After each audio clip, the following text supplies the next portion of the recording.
저희들 오늘 디모데후서 3장 13절에서 17절 말씀 가지고 믿음의 유산이라는 제목으로 함께 말씀 나누도록 하겠습니다. 여러분, 저희들 오늘 어린이 주일과 어버이 주일로 섬기고 있습니다. 제가 늘 말씀드리듯이 성경에서 우리들에게 말하는 자녀들의 신앙 교육에 대한 전적인 책임은 부모에게 있습니다. 이것이 왜일까요? 아주 간단합니다. 하나님께서 그렇게 정하셨기 때문입니다.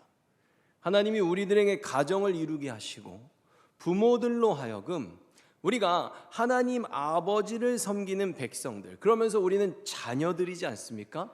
우리가 하나님을 하나님의 자녀로서 어떻게 섬겨야 하는지, 부모된 주님께서 우리들을 어떤 마음을 가지고 사랑하시는지를 우리가 삶 속에서 부모와 자녀의 관계를 갖고 살아가면서 그 시간들을 시청과 교육으로 삼아 우리가 주님의 사랑을 더 깊이 깨달아가고, 우리가 주님을 어떻게 사랑하고 우리가 또 자녀를 어떻게 사랑하고 자녀로서 부모를 어떻게 섬겨야 하는지, 하나님을 어떻게 섬겨야 하는지를 우리들에게 알게 하시기 위함입니다. 그래서 자녀들이 부모와의 관계를 통해서 하나님과 나의 관계를 배움으로써 우리는 온전한 신앙인으로 성장해 가게 됩니다. 또 우리가 훗날 지금 우리의 자녀들이 또 그들이 부모가 되었을 때 그들이 생각하겠죠. 부모님과의 관계, 내가 삶을 통해 배워왔던, 보아왔던 그 모습들을 보면서 과연 나는 부모로서 지금 어떤 삶을 살아가야만 하는가? 그런 부모된 사명과 또 그 시시때때로 주어지는 모든 상황 속에서 내가 어떻게 행동하는 것이 옳은가를 배워가게 되는 것입니다. 그러므로 우리가 성경 말씀을 올바르게 깨닫고 삼위일체 하나님을 바르게 신앙하는 그런 부모와 그런 자녀가 한 가정 안에서 살아가는 것보다 더 큰 축복은 없습니다. 여러분, 성경은 분명히 부모를 공경하라라고 말하고 있습니다. 근데 이 말씀이 이스라엘 백성들에게 가장 먼저 주어진 때가 언제였습니까? 그들이 출애굽을 했을 때, 그 말씀을 받고 있고 이 명령을 받는 그 모든 공동체, 아니 정말 하나의 공동체를 넘어 나라 전체가 여호와 하나님을 신앙하고 있는 그들에게 하나님께서 명령하신 말씀이 이 말씀 아닙니까? 그렇기 때문에 이 부모를 공경하라 라는 이 명령의 대전제는 그 말씀을 받는 모든 사람들이 하나님이 어떤 분인지를 알고 하나님을 신앙한다는 그 전제하에서 온전히 이루어질 수 있는 명령이라는 것을 기억해야 할 필요가 있습니다. 신자를 만약에 교회를 다닌다고 해서 매일 핍박하고 교회에 다녀서 괴롭히고 미워하고 또 심지어는 구타하는 그런 때리는 가정에서 살아간다는 것은 사실 신앙생활을 하고 삶을 그대로 이어간다는 자체가 어찌 보면 지옥 같은 삶일지도 모르겠습니다. 그런 가족들을 위해 우리들은 얼마든지 기도할 수 있습니다. 또 그들을 사랑할 수 있습니다. 그러나 우리가 주님께서 우리들에게 요구하시는 것은 온전한 신앙을 가지고 우리가 어느 정도는 성숙해진 후에 정말로 우리를 심각하게, 아니 아예 예수님을 믿지 못하게 핍박하는 그 가정을 주님께서 회복시켜 가시는 것입니다. 우리가 대표적인 예로 베드로를 생각해 볼 수 있습니다. 여러분, 베드로를 예수님이 처음에 부르셨죠. 베드로는 그 자리에서 예수님께 무릎 꿇고 예수님을 쫓습니다. 그러면서 그는 그의 가족들을 버렸고 그의 배를 버렸다고 성경은 기록하고 있습니다. 그러나 그런 베드로가 정말 가족들을 다 버렸다고 하지만 그런 것이 아니라 그가 먼저 예수 그리스도를 쫓고 예수 그리스도 안에서 성숙해져가는 신앙을 가졌을 때 예수님께서는 베드로의 장모의 열병을 고침으로써 그 가족들을 회복시키시고, 바울이 말하는 것처럼 베드로는 그의 평생을 그의 아내와 함께 전도자가 되어서 복음을 전하며 다니는 그런 축복을 누렸기 때문입니다. 그러면서 예수님께서 이런 말씀을 주십니다. 마태복음 10장 34절에서 36절의 말씀을 보면 내가 세상에 평화를 주러 온 줄로 생각하지 마라. 평화가 아니라 칼을 주러 왔다. 나는 아들이 아버지를, 딸이 어머니를, 며느리가 시어머니를 거슬러서 서로 다투게 하려고 왔다. 사람의 원수가 자기의 가족이 될 것이다. 아멘. 그렇다면 여러분, 이 신약시대에 이 말씀이 주어졌을 때는 이때의 분위기와 배경, 그 시대의 대전제가 어떻습니까? 이때는 그 당시에 유대인의 사회를 이루고 있던 대부분의 사람들이 예수님을 메시아로 인정하지 않던 시대였습니다. 그리고 예수님을 메시아로 받아들이면 유대인들의 회당에서 쫓겨나고 그의 사회에서도 이렇게 따로 분리가 됨으로써 일상적인 생활을 이어갈 수 없는 상황이었죠. 가족 중 누구 하나라도 예수 그리스도를 믿으면 그렇게 사회로부터 도태되는 상황이었다는 것입니다. 제가 오늘 이 어린이 주일과 어버이 주일에 이 말씀 두 가지를 다 얘기하는 것은 저희들이 이런 상황들을 온전히 이해하지 못했을 때 이 두 가지의 말씀이 우리들에게 분명히 부딪힌다고 받아들일 수 있기 때문입니다. 그렇기 때문에 이때의 상황과 구약시대의 부모님을 공경하라는 말씀이 주어졌던 그 상황은 우리들이 신앙을 갖는 그 상황이 분명히 구별됐다는 것을 이해할 필요가 있다는 것입니다. 그러면서 저희는 오늘 바로 이 디모데 후서의 말씀을 보면서 과연 우리들이 부모로서 또 자녀들의 입장에서 어떠한 관계를 가져야 되고 우리가 어떠한 삶을 지향하며 살아가야 하는가에 대해서 정립할 수 있기를 소망합니다. 제가 오늘 이 본문을 왜 골랐는가 하면 여러분, 우리들 디모데후서 3장 13절에서 17절이라고 하면 아주 유명한 암송 구절이지 않습니까? 무엇을 위해 외웁니까? 성경의 정의에 대해서, 성경이 어떠한 책인가에 대해서 가장 정확하게 알려주는, 일목요연하게 기록된 바로 그 말씀이 아닙니까? 근데 이 성경에 대한 정의가 들어가 있는 이 본문이 어떤 배경을 가지고 있는가 하면 바로 바울이 마지막 때 이 세상이 점점 더 악해지는 그 상황을 배경으로 하고 있습니다. 바로 그런 때에 부모가 자녀 교육을 어떻게 해야 하는가에 대해서 말할 때 다름 아닌 이 성경에 대한 가장 정확한 정의가 등장하고 있다는 것입니다. 그럼 여러분, 바울이 지금 말하고 있는 이 성경에 대한 가장 정확한 말씀이 드러나고 있는 그 배경이 되는 세상의 모습이 어떠한지 저희들 한번 이 디모데후서 3장의 그 배경에 대해 잠시 살펴보길 원합니다. 1절의 말씀을 보면 마지막 날에 많은 고난이 있다는 것을 기억하십시오. 아멘. 여러분, 지금 이처럼 성경에 대한 가장 명확한 정의가 나오는 본문이 전제하고 있는 분위기가 바로 이렇습니다. 마지막 때, 바로 예수님께서 십자가를 지시고 성령께서 임하신, 그리고 예수님이 재림하실 때까지의 모든 시간들입니다. 바로 이때 하나님의 자녀라는 이유로 우리가 신앙을 갖고 살아가는 데 있어서 우리가 그 신앙을 드러내면 이 세상에서 살기 어려운 그때, 이 세상 사람들이 우리들의 신앙을 그대로 드러낼 때 그들이 우리들을 온전히 인정하지 않는 그런 시간들, 바로 그 어려움이 있는 그 시대를 지금 이 본문은 대전제로 하고 있습니다. 그렇다면 바울이 말하는 과연 이 마지막 때 고난이 가득한 세상, 우리가 예수 그리스도의 신앙을 그대로 드러낼 수 없는 그 세상의 모습이 어떠한지 좀 더 살펴보도록 하겠습니다. 2절에서 계속해서 이어갑니다. 그때에는 사람들이 자기 자신과 돈만 사랑하며 뽐내고 교만하며 다른 사람들을 헐뜯고 부모에게 순종하지 않을 것입니다. 또한 감사하지 않고 하나님께서 원하시는 사람이 되려고도 하지 않을 것입니다. 아멘. 여러분, 어떻습니까? 이 세상의 모습이 제일 처음 말하는 것이 자기 자신만 사랑한다는 것입니다. 여러분, 이것이 성경이 말하는 사랑과 이 세상이 말하는 사랑이 사실 사랑이라는 단어만 같을 뿐이지 엄밀히 말해 서로 전혀 다른 이야기를 하고 있다는 결정적인 증거입니다. 여러분, 하나님의 나라는 자기 사랑이 아니라 하나님의 사랑으로 움직이고 하나님의 사랑으로 성취되는 나라입니다. 그러므로 정말로 하나님 안에서 나를 사랑한다는 것은 내가 나 스스로를 사랑하는 것이 아니라 내가 주님을 사랑하고 나를 향한 그 주님의 사랑을 깨달았을 때 진정한 자기 사랑이 무엇인지를 알게 되는 것입니다. 그러나 이 세상이 말하는 자기 사랑은 다릅니다. 이 세상이 말하는 자기 사랑은 모든 선과 악의 중심에 나를 세워놓는 사랑입니다.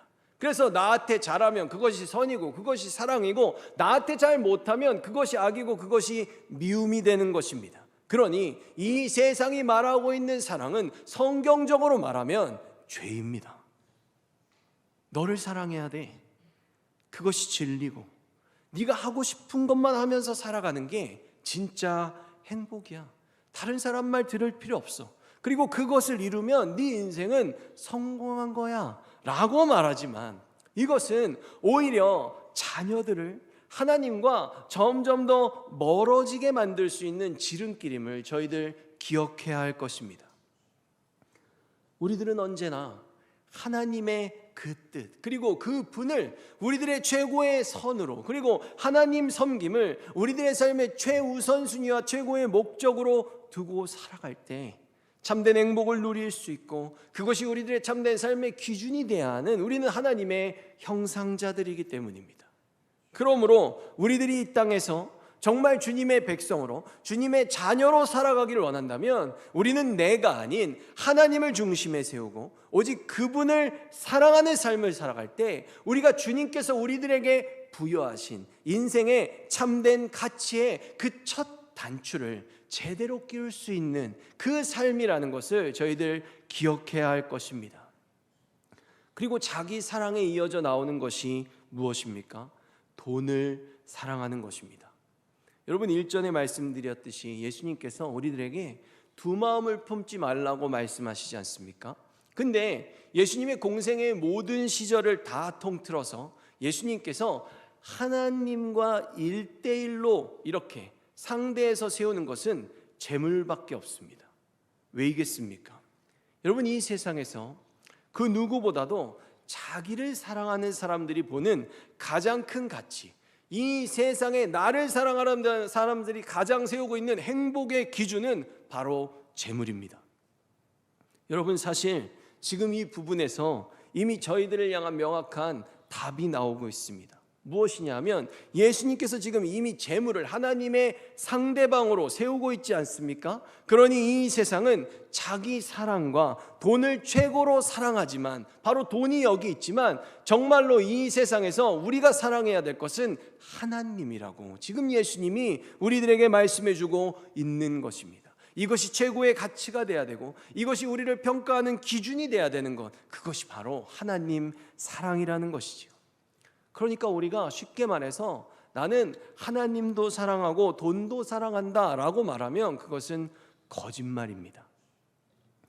다음으로 제시되고 있는 기준이 인생의 자랑입니다. 여러분, 사람들은 나를 자랑합니다. 그리고 내가 얼마만큼 많은 재물을 가졌는지에 대한 돈 자랑이 자랑 중에서도 최고입니다.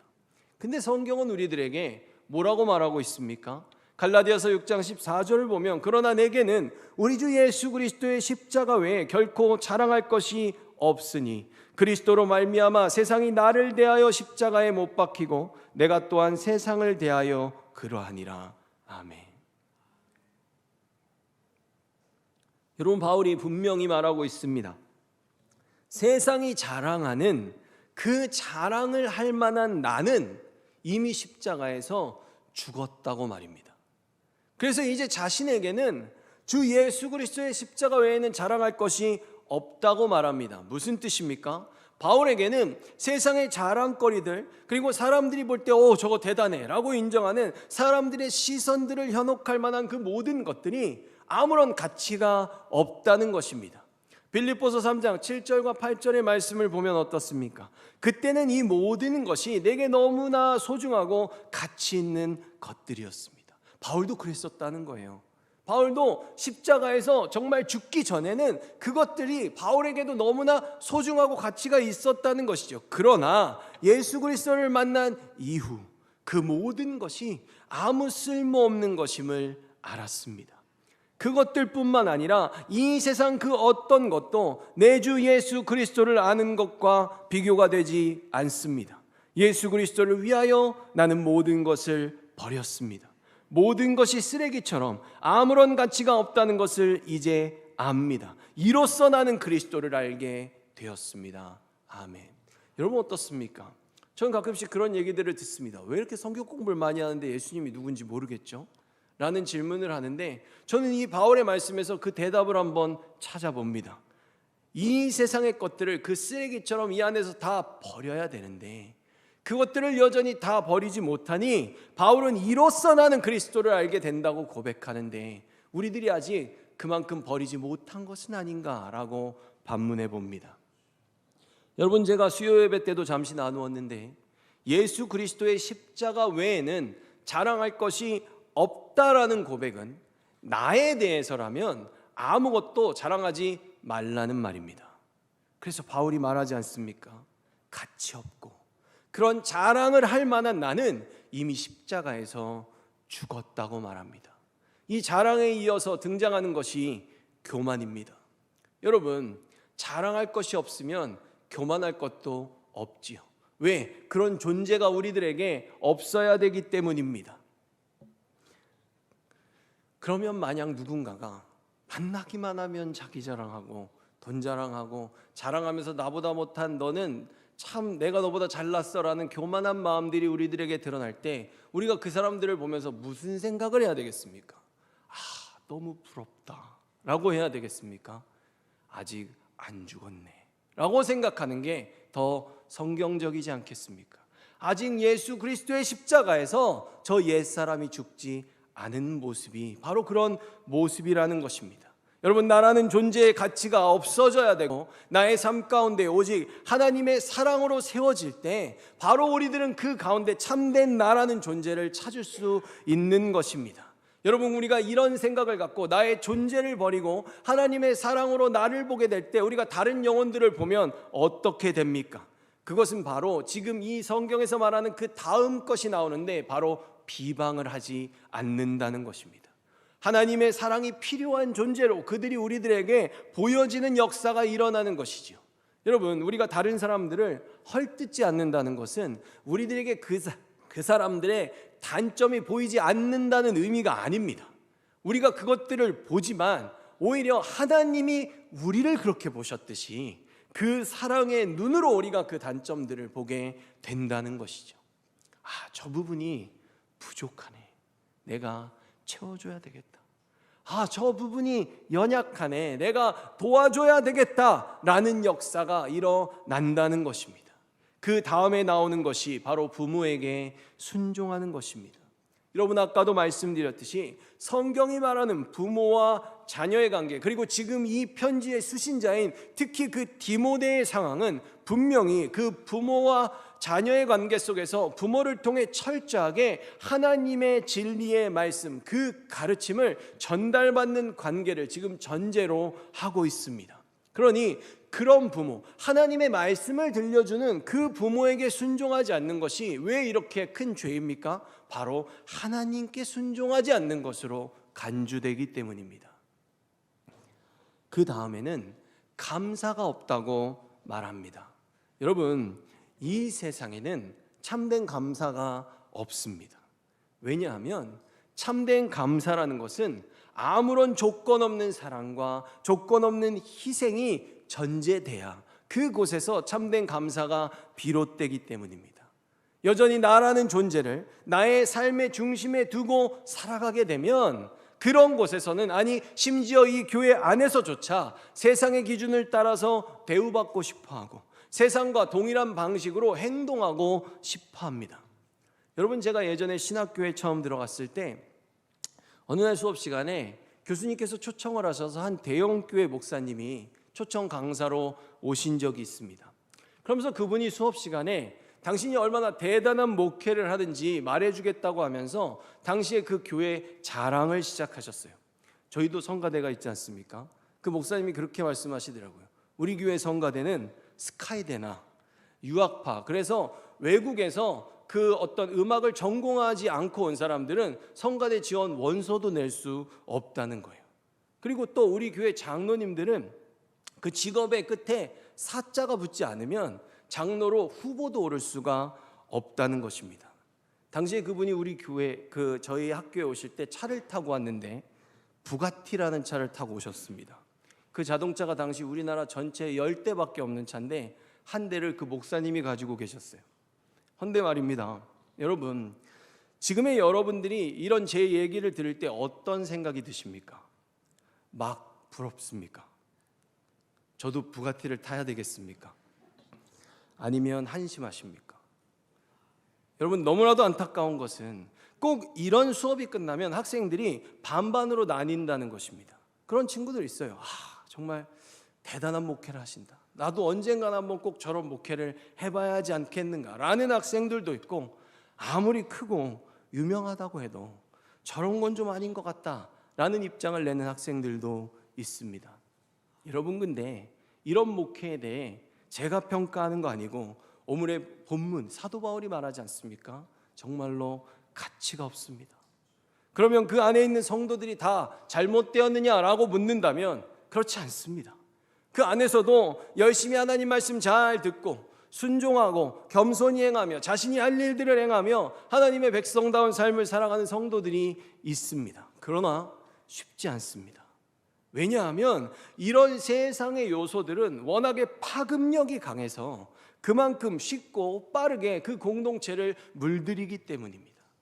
그래서 오늘의 바울이 이 말씀의 마지막 부분에서 말하고 있지 않습니까? 이 세상의 모습을 드러내고 그 세상의 모습을 마지막으로 정리하며 5절 마지막에 바울이 이렇게 말합니다. 여러분은 이런 사람들을 멀리하기 바랍니다. 아멘. 여러분, 이처럼 세상의 힘이 교회 안에까지 들어와서 그대로 그 세상의 기준이 판을 치는 교회에는 절대로 겸손과 감사가 있을 수 없습니다. 왜 그렇습니까? 내가 자격이 있어서 된 거 아닙니까? 내가 그만큼 할 수 있어서 내가 그 자리를 꿰찬 거 아닙니까? 사람들이 인정할 만큼 나 정말 인정받아서 그 일을 행할 수 있는 것 아닙니까? 어떻게 그런 곳에 겸손과 감사가 있을 수 있습니까? 그런 곳에는 나의 자랑과 교만이 넘쳐날 수밖에 없는 것입니다. 그렇다면 여러분, 우리들은 어떤 교회, 그리고 어떤 부모가 돼야 되고 또 어떤 조상이 돼야 하겠습니까? 3장 12절과 13절의 말씀을 보면 예수 그리스도 안에서 하나님의 뜻대로 살고자 하는 사람들은 고난을 겪게 될 것입니다. 그러나 악한 마음을 품고 다른 사람을 속이는 자들은 더 악해져서 결국 자기 꾀에 속아 넘어가고 말 것입니다. 아멘.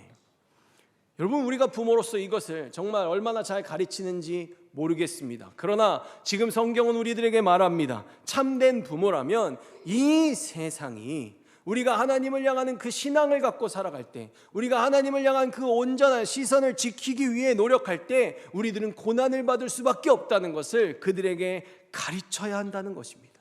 그래서 이 세상 속에서 말씀을 통해 알려주는 그 믿음의 삶을 어떻게 지켜가야 하는지, 그 가운데 아무리 힘들더라도 어떻게 하나님의 뜻을 우리가 살아내야 하는지를 우리가 우리의 삶으로 보여주고 그들에게 그것을 가르쳐야 한다는 것입니다.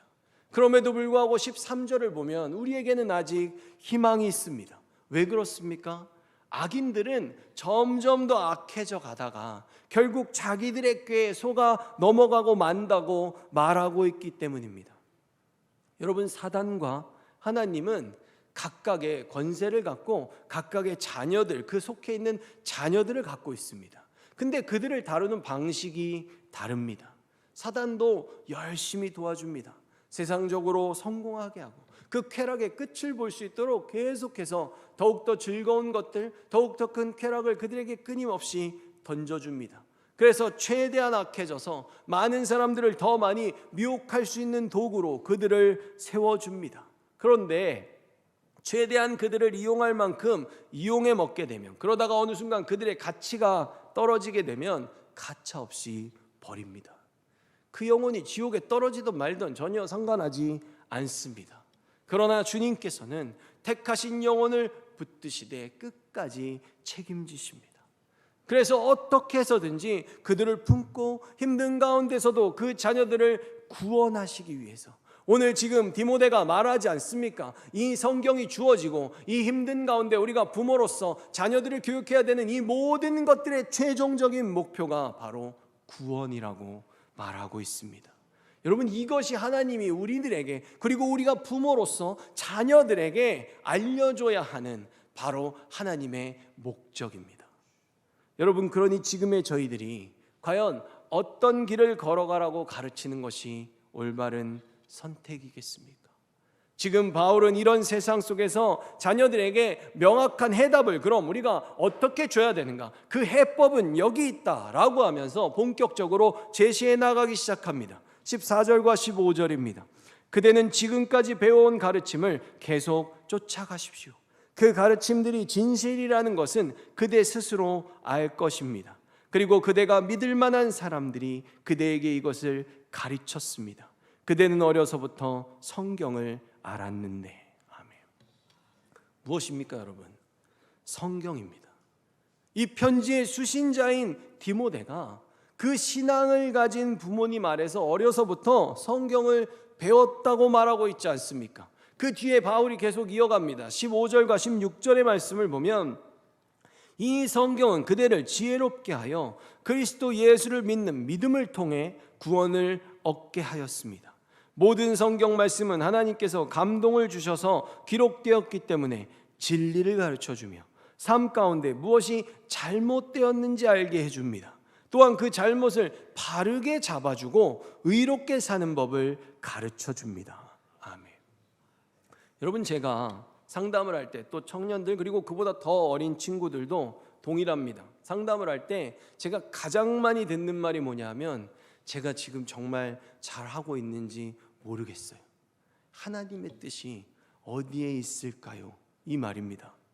근데 여러분, 지금 이것이 질문의 형태로 제가 받았지만 실제로 이 디모데 후서에 지금 이 말씀에 이게 똑같은 말이 질문이 아니라 대답의 형식으로 지금 나온 것을 저희들 읽었습니다. 진리를 가르쳐주며 삶 가운데 무엇이 잘못되었는지 알게 해준다. 그리고 그 잘못을 바로 잡아주고 의롭게 사는 법을 가르쳐준다라고 기록되어 있지 않습니까? 그러므로 만약 우리의 자녀들이, 아니 우리 자신이라고 할지라도 우리가 만약 지금 이런 질문들을 우리가 하나님 앞에서 드리고 있다면 그 상황 자체가 우리들 하루빨리 성경 교육을 제대로 받아야 한다는 증거 아니겠습니까? 여러분, 이 세상을 만드신 분이 하나님이십니다. 우리들 자녀들한테 이 세상을 어떻게 살아가야 될지 그들에게 알려주고 싶은 거 아닙니까? 그러면 이 세상을 만드신 하나님께서 우리들에게 가장 올바른 지혜를 넣어 놓았다는 그 책, 하나님의 그 감동으로 기록된 창조주 하나님이 쓰신 그 책을 가르쳐야 하지 않겠습니까? 책망과 바르게 함과 의로 교육하기에 유익한 책이다라고 말하고 있습니다. 여러분, 저는 설교를 준비하며 그런 생각을 해봤습니다. 정말 이 세상 가운데 얼마나 많은 부모가 자녀들을 책망할 때 성경 말씀에 기준하여 그들을 책망하며 살아가고 있을까요? 여러분, 우리가 생각하는 참된 성공은 무엇입니까? 혹시 아까 디모데후서 2장에서 지금 3장 2절에서 말했던 것처럼 돈 많이 벌고 자랑할 것 굉장히 많고 세상 사람들이 볼 때 다 화려하고 뛰어나고 좋아하고 부러워할 만한 것들을 갖고 있는 그 인생을 성공이라고 우리가 만약에 말하고 있다면 지금 2절에서 뭐라 그랬습니까? 하나님이 원하시는 사람이 되지 않게 하고 싶어서 우리가 그들을 오히려 부추기고 있는 것 아니냐는 것입니다. 분명히 말씀하시지 않습니까? 하나님 안에서의 성공은 이 세상이 아무리 악하다고 할지라도, 아무리 어렵다고 할지라도 끝까지 이 믿음을 지켜서 하나님이 주시는 이 지혜를 갖고 기필코 구원에 이르는 것입니다. 그러나 여러분, 구원은 우리가 이르는 것이 아니죠. 그러니 우리가 자녀에게 가르쳐야 하는 것은 어떻게 해서든지 최선을 다해서 끝까지 주님만 의지하는 삶을 살아갈 수 있도록 그들을 교육해야 하는 것입니다. 창세기 12장 1절의 말씀을 보면 여호와께서 아브라함에게 말씀하셨습니다. 내 나라와 내 친척, 내 아비의 집을 떠나 내가 너에게 보여줄 땅으로 가거라. 아멘. 여러분, 이 말씀은 하나님께서 우리들 모두의 믿음의 조상인 아브라함을 부르셨을 때 그에게 내린 명령입니다. 당시 아브라함이 살고 있던 갈대아 우르 지역은 문명이 매우 발달한 나라였습니다. 그리고 아브라함이 딱 살고 있던 그 지역이 당시에 소위 가장 잘 나가는 유력한 도시였습니다. 그곳에서 아브라함과 가족들은 약 400년이 넘는 시간 동안 살고 있었습니다. 그런데 뜬금없이 하나님께서 아브라함에게 내 나라, 그리고 내 친척들, 그리고 네 가족 전부 다 아비의 집을 지금 떠나라고 명령하고 계십니다. 여러분 어떻습니까? 하나님께서 친히 불효를 명령하신 거 아닙니까? 그런데 그렇지 않습니다. 분명한 이유가 있습니다. 여호수아 24장 2절의 말씀을 보면 여호수아가 모든 백성에게 이르되 이스라엘의 하나님 여호와께서 이같이 말씀하시기를 옛적에 너희의 조상들 곧 아브라함의 아버지 나홀의 아버지 데라가 강 저쪽에 거주하여 다른 신들을 섬겼으나. 아멘. 여러분 어떻습니까? 바로 이때 아브라함의 모든 가족들, 그리고 그때 당시에 갈대아우로 훗날 바벨론이 되고 아시리아의 근거지가 됐던 그 나라, 그 지역은 모두가 우상을 숭배하고 있는 우상 숭배의 온상지였습니다. 그렇게 아브라함은 하나님의 명령대로 하나님을 온전히 섬길 수 있는 그 땅을 향해 그의 발걸음을 옮긴 것입니다. 그렇게 해서 12장 1절에서 이 명령을 받았지만 8절에 이르렀을 때 저희들이 이곳을 보기 원합니다. 그곳에서 여호와께 제단을 쌓고 여호와의 이름을 부르더니. 아멘. 아브라함이 그 땅을 옮겼을 때, 하나님의 명령대로 그 본토 친척 아비 집을 떠났을 때 결국 아브라함의 마지막은 하나님께 예배하는 모습으로 등장하고 있는 것입니다. 여러분, 호랑이는 죽어서 가죽을 남기고 사람은 이름을 남긴다고 하죠. 그러나 우리 크리스찬들은 오직 주님의 이름만 부르며 살아가고 죽어서도 우리들의 삶 가운데 오직 예수 그리스도의 이름만 남기기 위해 살아가는 존재들입니다. 여러분, 저희들 오늘 어린이 주일과 어버이 주일로 섬기고 있습니다. 그런데 지금의 저희들이 부모로서 또 하나님의 자녀로서 이 세상을 어떤 기준을 갖고 살아가고 있습니까? 이 세상을 보면 이 세상은 지금 정말 그 어느 때보다도 오늘 디모데 후서에서 바울이 말한 것처럼 자기를 사랑하고 돈을 사랑함이 충만한 세상의 모습이 아닙니까? 또 자기 자랑과 교만이 가득한 세상, 그리고 자랑할 거 많고 교만할 만한 인물들을 우리들 존경하고 있고 그 사람들을 보면서 우리들 혹시 부러워하고 있지 않습니까? 자녀들에게 너도 저 사람처럼 되라고 우리들 부추기고 있지 않냐는 것입니다. 그 세상의 기준들이 심지어는 이제 교회 안에까지 들어와서 누군가를 세우고 누군가가 봉사하고 헌신할 때 그들을 판별하는 기준을 세상의 기준으로 지금 우리가 사용하고 있지 않냐는 것입니다. 여러분, 세상의 기준이 교회를 넘어서 우리들의 가정 안에까지 들어와서 그 힘을 발휘하면 절대로 안 됩니다. 그러므로 저희들은 부디 철저히 예수 그리스도의 이름을 증거하고 그분을 가르치는 믿음의 부모가 되어야 되고 믿음의 조상이 되어야 할 것입니다. 그것이 우리들의 본분입니다. 그 무엇보다도 성경 말씀을 잘 가르쳐야 되고 우리 이 부모된 자들은 자녀들 앞에서 이 고난 속에서도 우리가 믿음을 어떻게 지켜내는지, 이 세상의 거센 강물을 우리가 어떻게 거꾸로 하나님의 뜻을 따라 거슬러 오르는지를 우리들 보여주어야 합니다. 바로 그것이, 그 가르침이 우리가 우리의 후손들에게 남길 수 있는 믿음의 유산입니다. 여러분, 하나님께서는 분명히 훗날 이 말씀의 기준을 따라서 우리가 부모로서 얼마나 잘 살아왔는지를 물으실 것입니다. 그러니 부디 나도 은혜로 살고 나의 자녀도 은혜로만 살아갈 수 있도록 최선을 다해 도우시기 바랍니다. 그렇게 하나님의 자녀된 우리들이 잘 살아야 되고 또 우리들의 자녀들 모두가 오늘 17절 마지막에 말하고 있는 것처럼 말씀을 통해 하나님을 바르게 섬기는 자로 준비하게 되고 모든 좋은 일을 할 수 있는 사람으로 자라게 하는 삶을 살아가기를 예수 그리스도의 이름으로 축원합니다.